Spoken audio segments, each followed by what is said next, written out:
और अब बात सीएम योगी के मुजफ्फरनगर दौरे की करते हैं। सीएम योगी ने बुधवार को शुकतीर्थ मुजफ्फरनगर में विशाल संत समागम में हिस्सा लिया। मुजफ्फरनगर में विपक्ष पर सीएम योगी जमकर गरजे। पिछली सरकारों को कटघरे में खड़ा करते हुए सीएम योगी ने क्या कहा है, इस रिपोर्ट में देखिए। इन दिव्य संतों ने समाज को एक राह दिखाई और वह राह एकता की राह है। एकता की राह है, समाज को जोड़ने की राह है। वह राह जो कोई किराना और कांधला की घटना नहीं होने देती है। सीएम योगी का यह बयान उस मुजफ्फरनगर की धरती से आया, इतिहास ने जिसके दामन पर दंगों की कालिक पोती है। लेकिन सरकार बदली तो मुजफ्फरनगर की सूरत हाल भी बदला है। जो मुजफ्फरनगर कभी दंगों की आग में झुलसता था, अब वहाँ संत समागम हो रहा है। सीएम योगी बुधवार को शुक्र तीर्थ पहुंचे, जहां वो संत स्वामी ज्ञान भिक्षुक दास जी महाराज की पुण्यतिथि पर आयोजित विशाल संत समागम में शामिल हुए।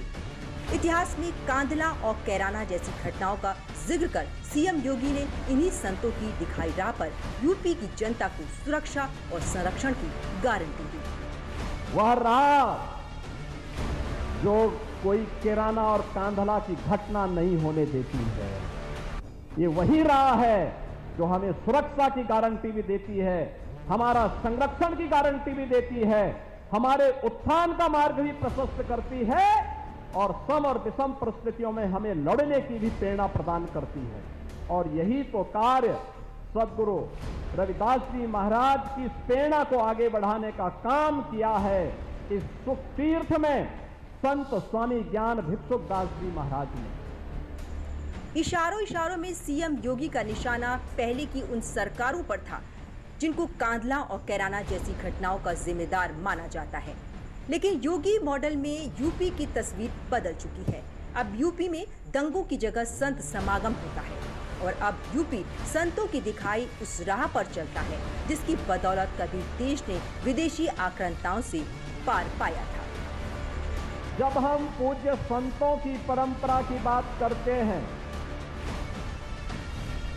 तो मध्यकाल में जब देश गुलामी की बेड़ियों से जकड़ा हुआ था, विदेशी आक्रांताओं के द्वारा भारत की धर्म और संस्कृति को रौंदा जा रहा था, उस कालखंड में ज्योति की एक पुंज के रूप में सदगुरु रविदास जी महाराज का आविर्भाव होता है।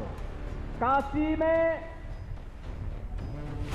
जो भारत की सनातन धर्म की प्राचीन नगरी है, उस काशी में शीर गोवर्धन में सदगुरु रविदास जी महाराज का आविर्भाव होना और उन्होंने अपने कर्म साधना के माध्यम से जो एक प्रेरणा वहां से दी, वह आज भी पूरे देश के लिए, हर श्रद्धालु जन के लिए एक मार्गदर्शक के रूप में काम करती है।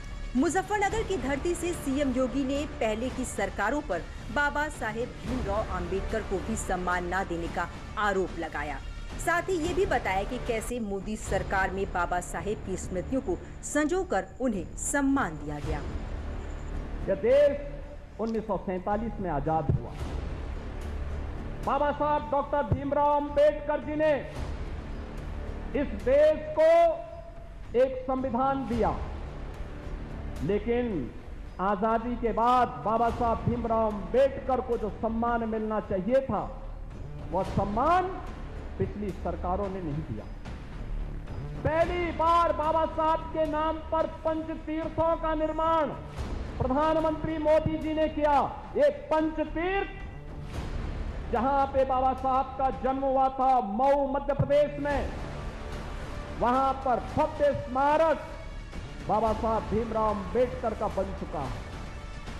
बाबा साहब भीमराव अंबेडकर ने उच्च शिक्षा लंदन के जिस स्कूल से जिस स्थान पर रह करके किया था, इंग्लैंड की सरकार ने उस भवन को बेचने की कार्रवाई की थी, तो प्रधानमंत्री मोदी जी ने उस भवन को खरीदा।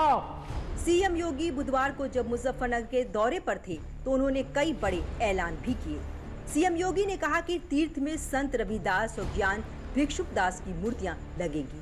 संत समन दास के नाम पर घाट का निर्माण भी होगा और साथ ही वहां पर सड़कों का चौड़ीकरण कराया जाएगा।